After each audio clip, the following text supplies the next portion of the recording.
Lifetime risk. The risk of developing the disease during one's lifetime or dying of the disease.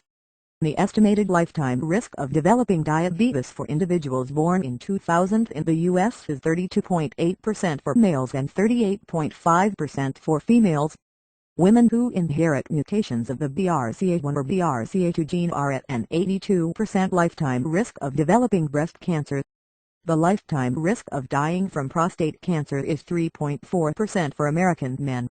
However, the lifetime risk of death for the entire population is 100%. Lifetime risk.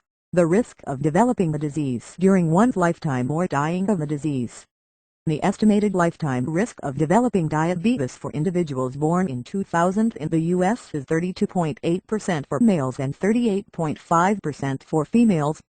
Women who inherit mutations of the BRCA1 or BRCA2 gene are at an 82% lifetime risk of developing breast cancer. The lifetime